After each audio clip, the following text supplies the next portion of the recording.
society. And then it was communicated through the Gutenberg press. Now we have access to all of the cultures, to all of the histories, and we have the internet. And with the internet, we can communicate all of this in real time. And this is laying the foundation for an explosion in potential. And that is the historical significance of this moment. It is a unique moment in time. And of course, every era says that their moment is unique. But this is a unique moment in time where the actions that we take are going to have profound consequences in the future. This term, the Regenaissance, it's a new word. And people have a difficult relationship with new words. Some people love new words. They're like, hell yes, new words, something new to play with. And some people think, new words? I mean, like, who is anybody to come up with a new word?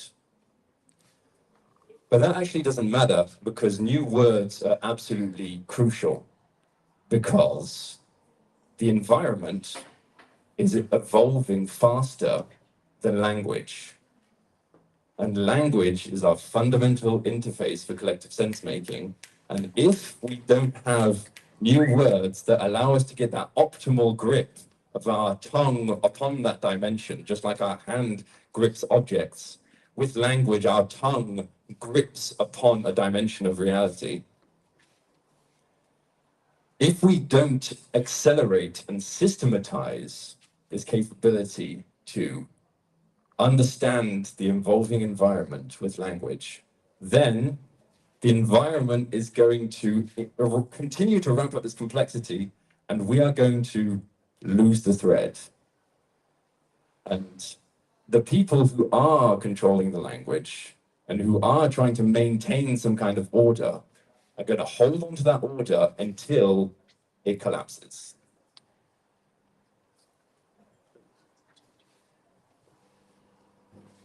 We use this term Regenaissance so that we claim our era, that we make this time our own. And this also has historical precedents. In the Renaissance, the artist and biographer Vasari wrote a book which celebrated the greatest artists, sculptors of the time. And in that book, he used for the first time in 1550 the word Renaissance. And that was also a claiming of the time, a recognition of the significance, and a claiming of the era. And with that claiming, there comes the responsibility. History is being written in every moment, whether we like it or not. And the way that we participate in history has great gravity to it. And especially when I look around this room and I see the people who are on the cutting edge of the culture, who, like Vasari, was documenting and naming the great players of the time. We are the ones who have that responsibility, because we are the ones who have those capabilities.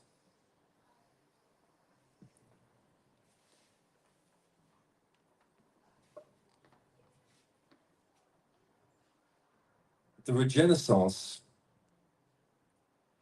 is the cultural era of regeneration. It is the era between 2020 and 2030, where we transition from a degenerative civilization to a regenerative civilization. At the same time, we're running against the clock of climate collapse, potential super demonic AI overlords, digital prisons that our children will want to go live in because they think it's so much fucking cooler than actual living. And so we have this great possibility and this sense of urgency that we need to get shit done and fast, because if we don't, then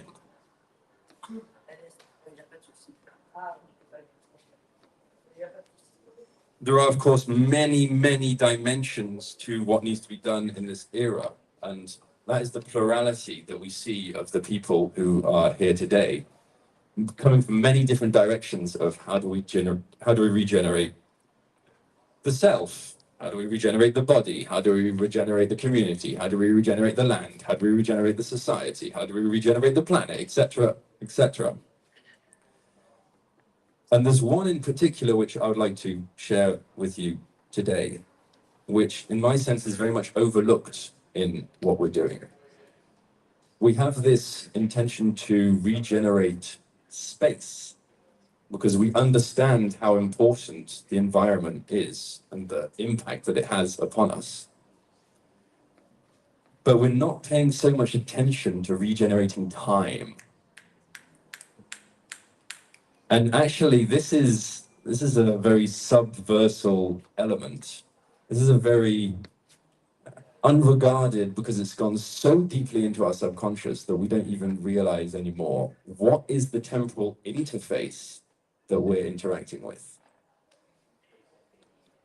So allow me to share a few interesting things about time and how it's currently defined. For example, does anybody know the etymology of calendar? The word calendar. The word calendar comes from the Roman calendae, which was the first day of the month where the debts were settled.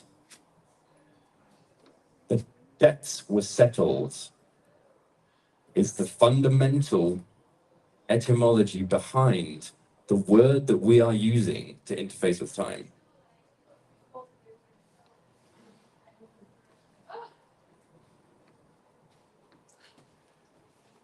And then there's the monoculture of time. We now all live in a world where it's 24/7, 365, Greenwich Mean Time, which allows us to all sync up and coordinate together. But at the same time, it's imposing one way of doing things all across the planet. And in the past, there was a plurality of such things, where local communities could synchronize with the local cycles which are happening there. And if you're always synchronizing with the planetary, then you're missing out on the fine-grained high resolution of the local community. And in the past, many different cultures had many different ways of counting time. There wasn't just one way of counting time, which we now take for granted. There were many different ways of counting time. And there are actually a number of lessons to be learned from how to count time. What is the right way to count time? What is the right relationship between us and time? A typical way of trying to solve such a design problem might be to look at what is the cutting edge research about chronograms and new atomic clocks and shit that can count time down to the tiniest millisecond and the largest lifespan simultaneously. And to really engage with what is in front of us and the latest, the newest, the interfaces which are out there. And this is a fundamental blunder that we're making over and over again in what we're trying to do. We are not learning from the wisdom of the past. And so much has already been solved in the past. It's just that we don't know. And so we are literally reinventing the wheel over and over and over. And people have figured this shit out even 50 years ago. And some of the things that we're going on and we're having conversations about, and we're having panels about, and we're getting blah, blah, fucking blah, they have figured this shit out, and we just need to be humble enough that we're not going to have all the answers. Other people have the answers, and we need to go and we need to study, and we need to put in that effort to do so. For example, the Institute of Cultural Affairs in the early 1970s did a huge amount of research about how do you regenerate society. And they systematized it in a way that had never been done before. And it is, as far as I can tell, some of the highest signal information which is out there if you look throughout history. And it is completely ignored, completely neglected. And there are many, many different cases of that. And why is this happening? Why are we ignoring the past? It's because, A, we're terrified of it. The past is super fucking long. And if you really look at it, then you realize, okay, so I'm actually just this tiny little thing within this massive thing, but at the same time, all the things that the people are doing within that have this really big impact on this massive fucking thing. And so people don't want to go there. They don't want to look at it. But it's also because we fail to cultivate the art of ancients. The art of ancients.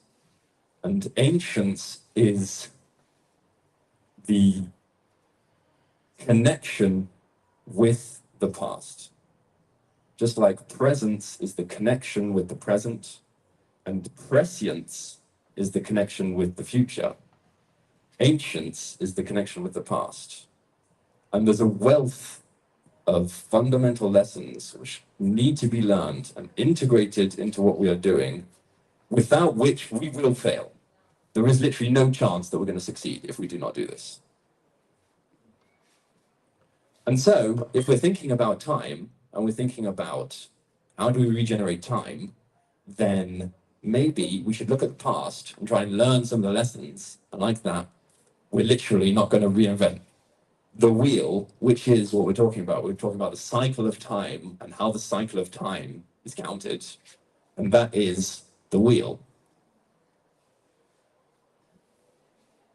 How would people do things in the past? Well, they had a ritual cycle. A ritual cycle that would synchronize with the cycles of nature and with the celebrations of the events of the society. What were the significant events which happened in the society? And when they are recognized, then they are celebrated not just once, but every year and over again, because we need to remember. And if we don't remember, then we forget. And that really important thing has been forgotten. And then it's as if it didn't exist. So we're going round and round again. So they have a ritual cycle, which is regenerating the collective memory over and over again. What are the fundamentals? What are the basics? What are the things that we need to get back to? That we know if we forget this, then it all starts to fall apart sooner or later. And these rituals were interfacing with the archetypal energies of the world. The archetypal energies. So what does that mean? It means these patterns that transcend all cultures, that are typically dimensions and cycles of nature, and which are then given form, given name, even given story, so that people can understand them. For example, the pantheon of gods in ancient Greece, where you have many different gods and they represent different dimensions of the society. You have a god of war, and you have a god of fertility, and you have a god of this and god of that. And then you can organize a ritual and you can interface with that dimension of reality, which is represented symbolically, which you can take literally, like you're literally interacting with a god, or just symbolically, you're interacting with this force of nature. And actually, in the end, is there really a difference between the two? Good question. And and in so doing, they could help express the collective energies which need to be released and metabolized on a regular basis, of states of coming together, of synchronizing together, of feeling a sense of togetherness, because everybody's doing the same thing at the same time. And they're sharing their attention on what is important and redirecting collectively to where we should be looking at. Not just everybody's in their own corner, they're looking at their own things, and then we, for example, if we look at this kind of event, we're coming together and we're communicating with one another, and there are events where there are people talking and there are people listening, and this is the cycle of conferencing that we're stuck in. And there is a limited amount of collective attention, like everybody together, everybody doing something, everybody focusing on something. And if necessary, we break everybody out into groups, and then everybody comes together, and we go back and forth like that. But if we don't have that, then it always remains with a limited sense of togetherness. And that togetherness is what builds the momentum.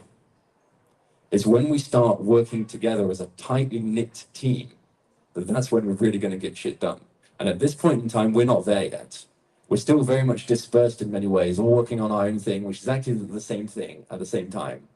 But we haven't figured out, how do we work like a team? How do we work like Bell's Lab? How do we work like Xerox or early Apple? These people who are synced together and they're getting the shit done. They're organized. They're super fucking organized.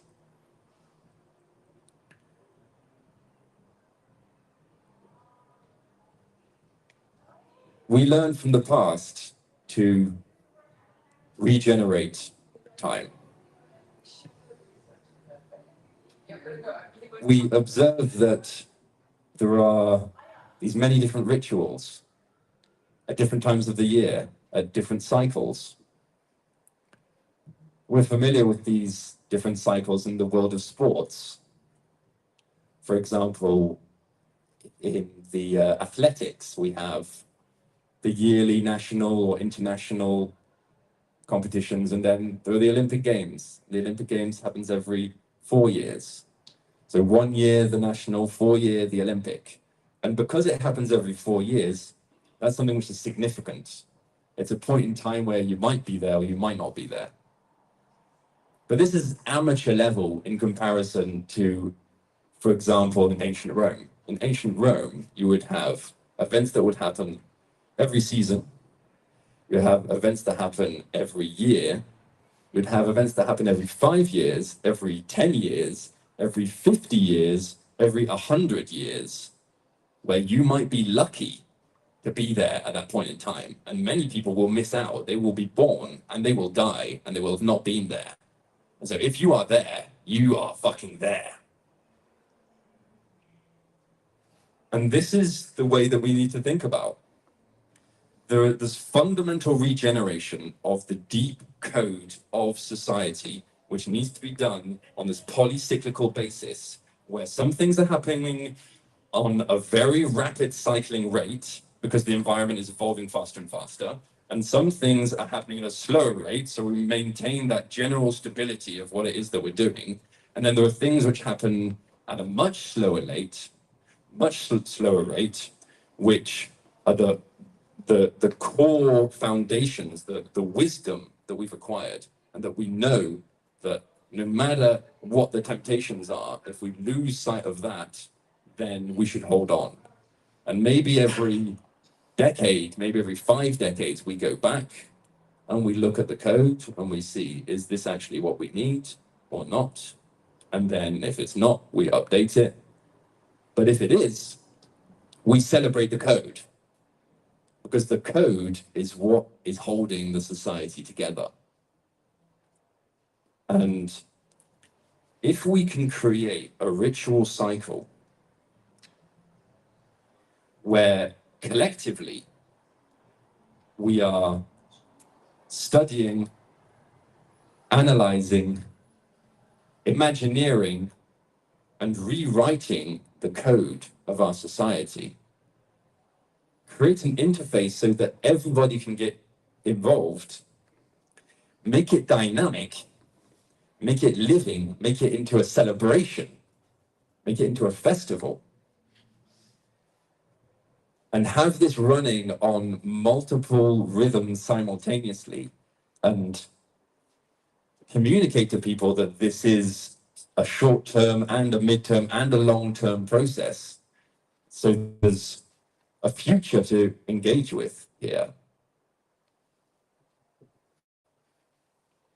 Then we can start simultaneously seeding the regeneration of time through this ritual cycle and the regeneration of space, the regeneration of where we live, because that is the fundamental interface for regeneration. It is our local environment. And in this ritual cycle called the turn, which is described in the Regenaissance, in the turn, we play a game of planetary co-opetition to see who can best regenerate their local environment. And we play it in this polycyclical way of every season we get together and we regenerate our neighborhood. And every year we get together and we regenerate our city.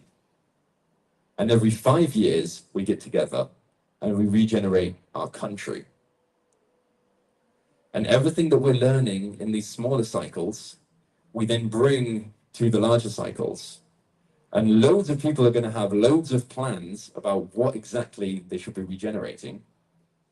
And so we need really great collective coordination software.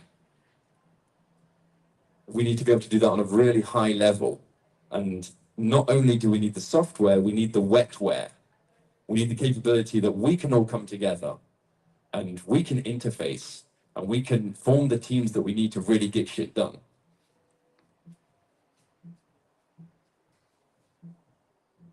It's a planetary co-opetition.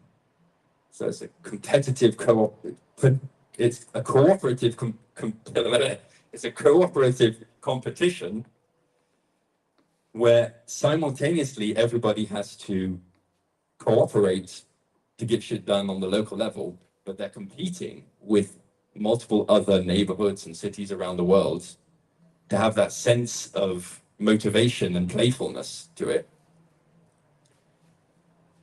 And you might be thinking right now, well, this sounds great, but this is about as far pie in the sky as you can get. We're going to recreate a ritual cycle, and then we're going to regenerate the whole planet, and the whole planet is going to get on board, etc., etc. Well, yes. And we've actually started to do this. And we've actually had some pretty great results from doing this. We started last year to ramp up this turn of performing a fundamental act of regeneration and figuring out how do we weave in some of these crypto dynamics which will allow this to have a sustainable economy to it, which is one of the fundamental problems that we all want to do a bunch of regeneration, but we don't have any fucking money. And so how do we get money into the system? And with the turn, we haven't figured it out. There needs to be more infrastructure to build on top of it, but there is a seed there. There's an extremely potent seed. Last year, we played a game across 5 different cities to see who could feed the most homeless, who could buy food, take it out, find homeless people, and give them food. And as we were doing that, we were vaguely counting to see who was feeding the most. We weren't being really strict about it. It was still quite playful. But we were keeping track of the scores of various cities. We were counting who was spending the most. So who was able to raise the most donations to contribute towards this regenerative action. And many of us just put in a few euros or dollars or rupees and bought what we could, went out to the streets and distributed it amongst people. We took photos of the receipts and non-identifying photos of the giving of the food, and we sent that information to an organization in the US, which is called Crypto for the Homeless. And Crypto for the Homeless will refund any giving of food that you do in crypto. Bitcoin, it could be Ethereum, it could be Monero, if you're into that.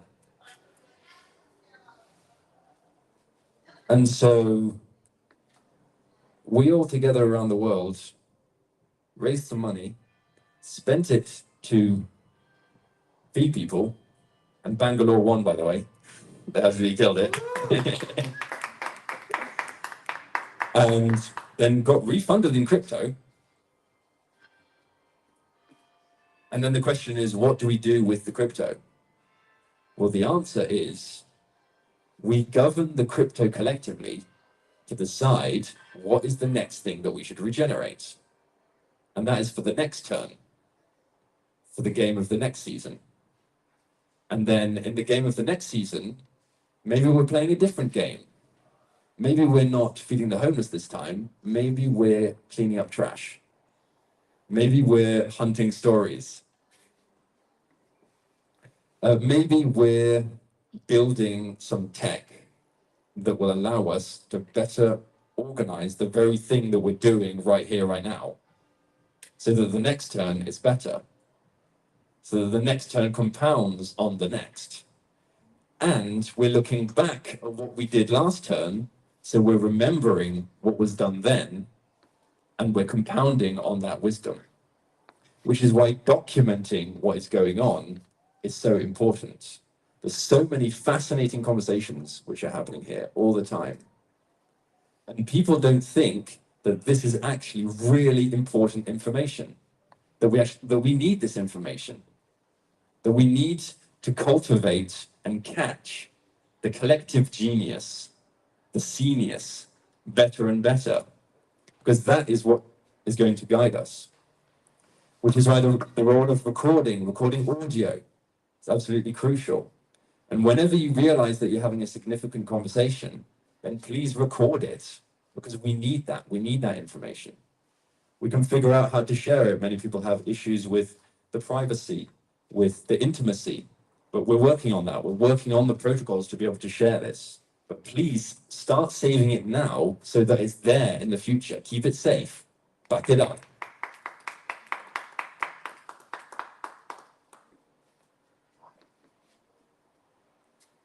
What we did with the turn is that we interfaced with a crypto institution who was willing to validate the regeneration that we were doing and then refund the costs of that work.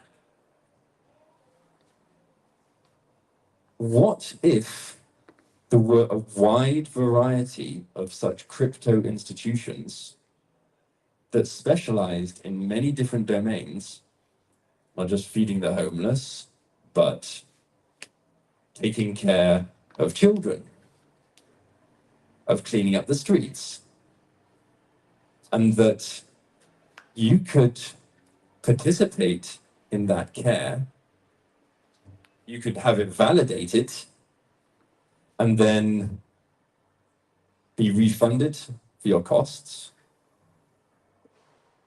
If you're a continuous player, maybe you can get a basic income for this validated work. Maybe these institutions can start organizing together of proving that there's a system which works. There's a new economy of care which can be bootstrapped, validated, funded by donations, and then start to tap into some of these larger bodies who have huge amount of funds and which are being used really inefficiently. And just by proving these acts of basic care, we can finally start to reward the care economy in the way that it deserves.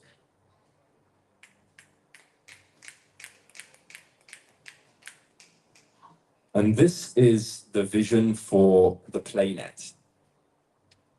The PlayNet is this distributed institutional mesh, which is holding the fabric of society together so that people have the sufficient security to play. That they feel safe enough that they can go out into the world and that they can play. And that they don't have to spend the greatest energies of their youth on slaving away hours a day at doing something which is not significant.